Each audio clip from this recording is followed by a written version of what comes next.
Alright, hey guys, it's Fitz here, and this is going to be game number 2 of this series. Now, will uPro be able to just bobble stomp 7x again like last game with a Pro X2 gate, or we'll see a bit more of a macro-ish 2v2. I think this will lend to itself, but let me introduce these pairs first. So spawning here at the 12 o'clock on Python will be the Orange Terran, competing for 7x will be JustIce, and his partner will be the skin-colored Zerg Light here. Their opponents will be uPro Legend Multi-Gaming Team, and for them they have competing for them the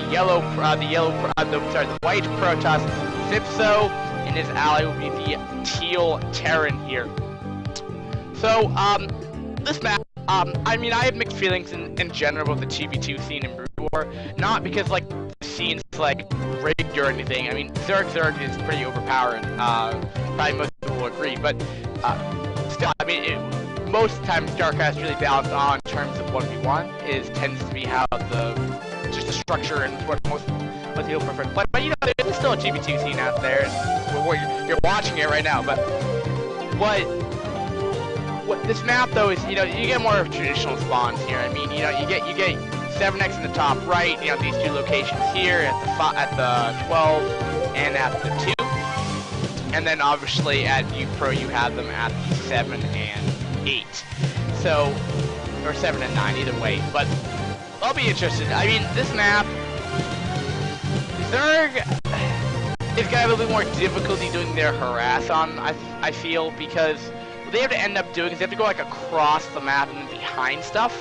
Like this mineral line is gonna be probably a little bit easier to exploit because there's more surface area, but then again, counter argument is that there's a ton of space to actually go place down this turn. So we'll see. I mean, definitely both players could help out reinforce each other a lot easier because they're both on the same side of the map here. But we shall see. We shall see. But even when I say that, cross positions on this map, though, it's probably the best map to have cross positions on anyway, and we do have a gas deal coming from phippso right here. So if we were going to see mech play, which doesn't seem like it was going to be, so it's not a huge deal, but we did get a gas deal from phippso right here. I don't think it's like the biggest deal, again, because, well, he's going bio, so, I mean, he doesn't need gas as quick, as fast as he needed to go mech, that's what I'm trying to say. Now, we do have a macro hatch coming down for light here. This is also probably to indicate that it's going more heavy link style, especially with the gas deal. That's probably exactly what he's going. You went double gas deal, light man. You are going. I mean, phippso, you're going crazy. And well, yeah, this is definitely looking more and more like a mass link style. He took another macro hatch down here, and you know, again, this is probably safe, in my opinion, just because. Well, you know, it's going to be really tough to kill this off because, you know, remember, I mean, Protoss is pretty slow units, so you're going to see them coming. You'll give you enough time to put down Sunkens or enough links to counter push. Links are fast units, and, you know, well, it actually looks like Ducleij is actually going more mech style. Vultures are okay against slow links, but when speed links start coming in, they're really not that great. Against them, you can kite them, but it gets more and more harder when speed links are out. Definitely that gas deal different delay here, but these links are really not going to accomplish too much. So probably just got to stay on the base, maybe just pull off a vulture right here. Is he going to put down another hatchery? I'm actually interested now. Yeah, he's going to put down another hatchery, I guess. Never seen a 4-hatch style. I mean, that's getting really greedy. Alright, but the vulture did get out, though. Is he going to follow it up with another hatchery? Alright, no, they just rallied down here. Okay. Okay. They just did a transition. Okay, yeah, he's going to get a creep colony. He could put it on. I mean, I want to say he's, like, putting down another hatchery because he has enough, like, enough minerals to put down another hatchery. But it looks like he's just going to make down something right now. I like that smart choice right here. And that vulture actually had a timing right there where he could have gotten in. Their drone's blocking it off right now. We have a bunker rush coming from JustIce right now onto Ducleij here. I mean, I don't really see this really doing too much. And the other thing, though, I have to say that what uPro has going for them right now is that he's going mech style, and mech style is gonna really hurt down Bio play.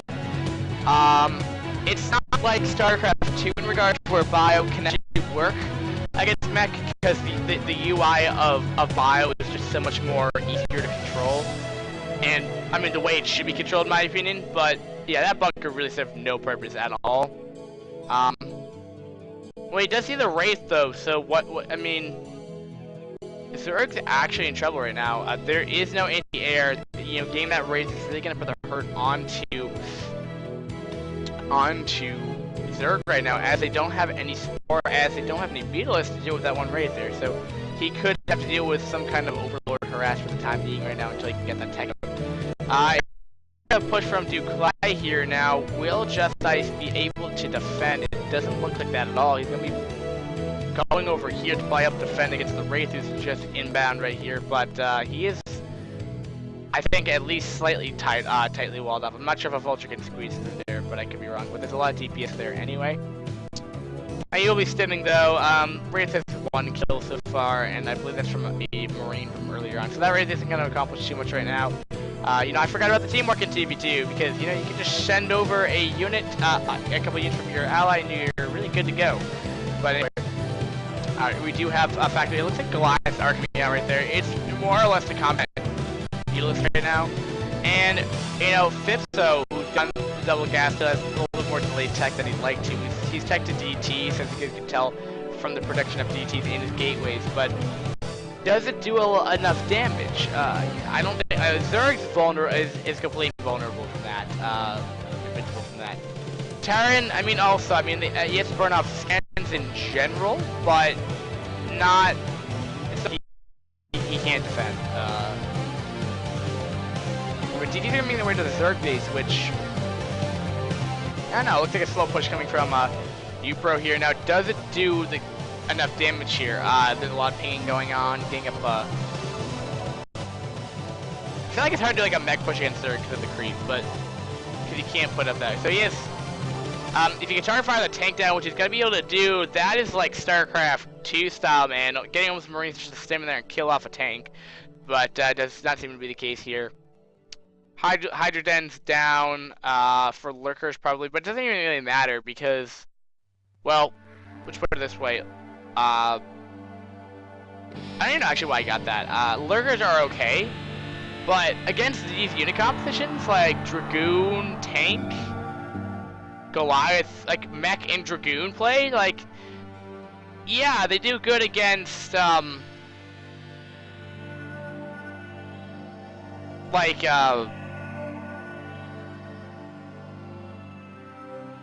I'm trying to think of what I was talking about. I was talking about Lurkers, and they're against this unit composition. It's just not looking too good. Mutalisks though, there's a little ton of Mutalisks. Again, it's getting a little bit greedy off those 2 bases there. It's pretty good saturation on both bases here, especially the natural. Probably could be a little bit better, but again, it's 2v2, so you don't tend to drone up as much here. That is a lot of bio. That's a lot of. I've actually just thought, you know, Light was just doomed from the start here, but bio generally against Dragoons isn't the worst thing in the early game. And the reason why I say that is because you can stim and close the distance between them. Now, without medics, of course, you know, these Marines are going to die, but they do still do a crap ton of DPS in general. It's kind of like Scourge, but they do a crap ton of DPS, but they don't die. Well, apparently they have no answer to this Mutalisk. Ducleij just left, so that pretty much means this is 1-1 now. Now, again, I'm just as surprised as you are about how that game actually turned out, because I had no idea that he had that many Mutalisks just stockpiled up. I mean, I don't have that unit tab to tell me everyone, because, I mean, if the unit tab had 4 players, that would be the entire screen, as Broodwar has a pretty small screen. But that game, I mean, generally speaking, uPro didn't have, like, the worst unit composition against what was coming. Against, well, I mean, I don't understand what the Hydroden was for. I mean, they had a really good, like, thing to stop Lurkers, like, and they had a good, like, stopping of bio too. Like, they had like a general, like, really good hard counter to what they were going. Not so much for Mutalisks, but neither of them can really afford to go the super hard counter to Mutalisks, because they are only there to hard counter Mutalisks, like Corsair. There's really no point to afford that, because, you know, that means it's just there's no ground force to help help meet up the mech forces, and that's how it allows you to go mech at 2v2, because in 1v1 you have to wait for that meet of vultures and Goliath to buff up the tanks. But not only that, with that, you have the Dragoons and Zealots up there to beef up their army. So if you have Corsair, I mean, that's half their protection being used to anti-air. And and also at the same regard, I mean, Goliath aren't terrible. Again, they're a counter, but they're not a hard counter. That's the important thing to know here. And again, like I was talking about earlier, I mean, you generically get a Zerg in there because for this reason. It's like, well, we just thwarted your push. Okay, what do you do now? Well, now there's like 12 Meatless in your base. Now you have no answer, and then you have to force the GG, which is what we just saw here. Not surprising there. I mean, it could have the same thing to happen to Protoss. Even if there was cans up, it wouldn't really matter. Meatless do a crap ton of DPS over a small period of time and just wreck everything. So, again, generically speaking, standard play, you get Terran or Protoss with a Zerg. And if you want to be douchebags, you go Zerg. Or if you're just having fun, Protoss Terran's fine as well. It's just like, this is what happens when a Zerg gets allowed to get up meatless. And there's really no way to punish them. I mean, they're off of one base, so you can't really, and they're bunkered in, they're not planning to go any macro style. It's all in, but again, it's 2v2, so it's a little bit different. You can't really apply 1v1 mechanics to this, but still, those meatless come out, and this is what happens. So generically saying, I think if you want to play a bit more, competitive with 2v2, I would get a Zerg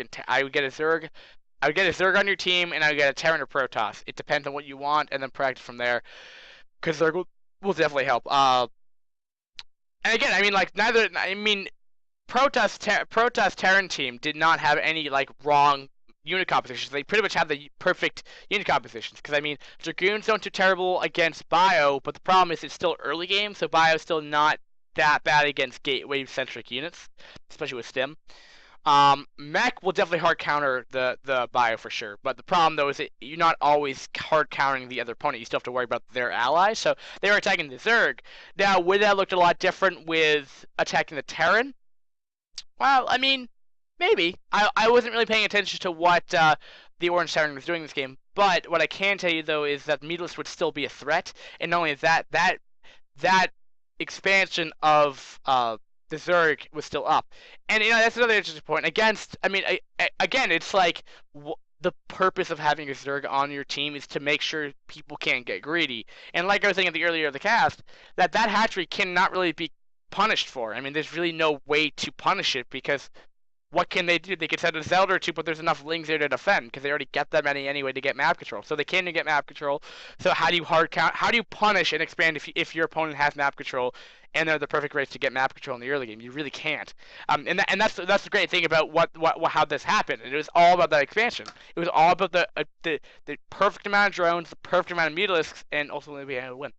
But guys, I think I've talked this way too much. Guys, thanks for watching again, iCupTV. We'll be back for game number 3, actually. We've had ace matches. I think. Did I change the overlay yet? Let me see. Yeah, I did change the overlay. We've had ace matches for almost, I think, every single match this week. It's really bizarre. And I got a text message. So, guys, I'll be back momentarily, guys. Thanks for watching iCupTV. Subscribe to our YouTube channel. Give us a like, because I like those likes. Thanks, guys, for watching. Peace, guys. Phippso signing out.